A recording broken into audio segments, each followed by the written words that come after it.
Marii kana ministeera muummee Dr. Abiy Ahmed, pirezidaantii ittaanaa mootummaa naannoo Oromiyaa obbo Shimallis Abdiisaa fi ministeera raayyaa ittisa biyyaa obbo Lammaa Magarsaatu hoogganan. Hirmaattonni kora kana dhimmoota haala yeroo fi tokkummaa Oromoo ilaallatan kaasuun yaadaa fi gaaffii qabaniif mariif dhiyeessaniiru.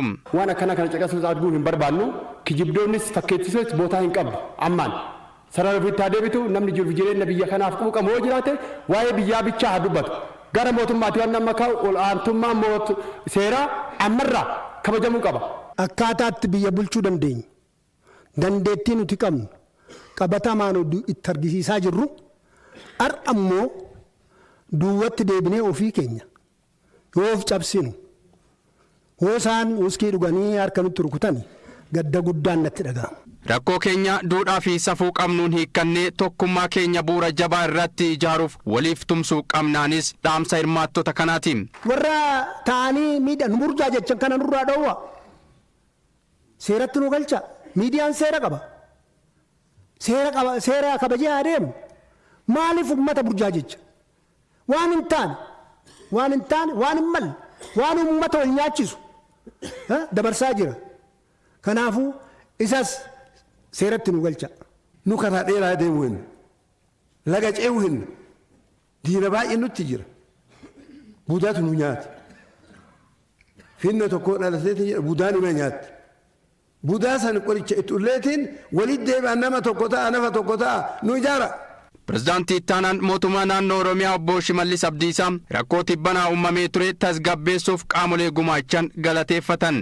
Aggaammii hedduu keessa baanee as geenye kan jedhan obbo Shimallis rakkoo jiru mariin hiikaa deemuu qabna. Faayidaa uummata keenyaa mirkaneessuuf yoomiyyuu caalaa cimnee hojjenna jedhan. Dukkana san keessa akkamitti akka ba'aa dhufne walumaan agarra. Karaa kana cimsannee, karaa kana jajjabeessinee, sabaaf sablammii ofitti qabnee,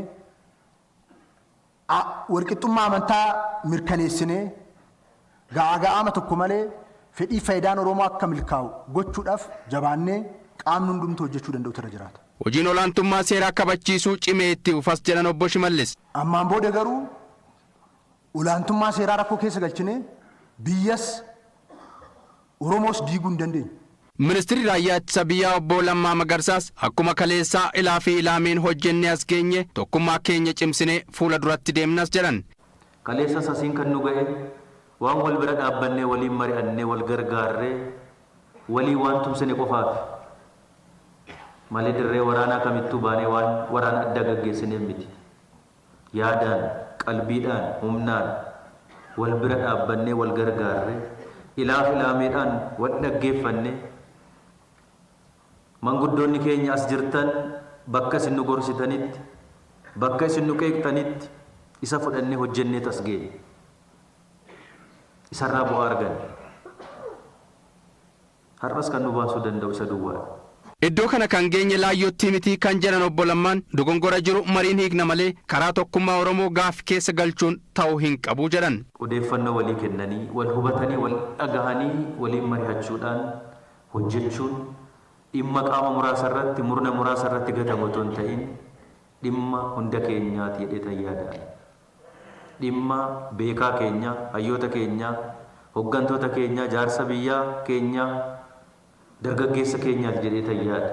Oromoo gidduutti muffiin jiraatu hin qabu, qabsoon Oromoo duubatti hin deebi'u hin shakkinas jedhan. Ministeerri muummee Dr. Abiy Ahmed tokkummaan yoomiyyuu caalaa amma nu barbaachisaa jedhan. Tokkummaa kennee kana jine kanaaf kunoo wal qooduu gaafa dhufu Oromoo ati kiristaana, ati islaama, ati shawaa, ati wallagga jechuun isaa hin hafu. Tokkummaa dhufaasa kan beekeessaa eenyu akka deemuu deemaati gaafadhaa isinuu beektu. Wal ajjeefni wal miini hin ta'u kun. Kan injifanni tokkummaa hunda keenyanii kan jedhan Dr. Abiy garaagarummaa jiru olaantummaa yaadaan walii gallaas jedhan. Yaadni kun nuun ta'u abbaa jiru jiraannaan yaada biraa fiduudha. Dubbisnee dhaggeeffannee sirrii jette kan kee kan wayyaa inni rakkoon hin jiru. Hojii gaaffii Oromoo booddeetti deebisuu hojjetaa hin jirru sirni federaalizimii dhugaas cimee lafa qabatas jedhan. Sirna federaalaa balleessuu fedhama. Sirna federaalaa Itoophiyaa keessatti hin turre. Uummanni Oromoo hin beekamu. Sukkaara makiinaa tokko dhaabde jedhee Amboo irratti dargaggoodha mootummaan ajjeesu. Kun sirna federaalaatti. mootummaa keenya filachuu hin dandeenyu gaafa Lammaa Magarsaa Adaamaatti fillu qo'atamnee jira nuti hin dandeessan filachuu dhabne hin turre sobadha. Isa dhugaa fi nuuf qabsa'aa jirra sirna federaalaa waan duubatti deebisu hojjechaa hin jiru kun soba. Diinni gorsaa ta'ee Oromoo diiguu hin qabu kan jedhan ministeerri muummee Dr. Abiy tokkummaan keenya akka cimu jaarsoliin biyyaa gahee keessan ba'uu qabdus dhaamaniiru. Ammas jaarsoliin biyyaa karaa bahaa, karaa lixaa, giddugaleessa bakka rakkoon jirutti deemaati warra hubates dubbisaati mootummaas dubbisaati mootummaan jecha keessan keessaa baanaan murteessaa rakkoon hin jiru. Waltuffachuun Oromoo cabsaa kan jedhan ministeerri muummee Dr. Abiy waltuffachuu irra wal gorfachuutu wayyaa jedhan. Mootummaa kana guyyaa lamatti diiguu dandeenyaa jedhanii jirudha. I am really sorry. Baay'een gadda. Humna akkasii qabaatanii jennaan waggaa 27 gaafa garaafamnu maal biyya keessa badan.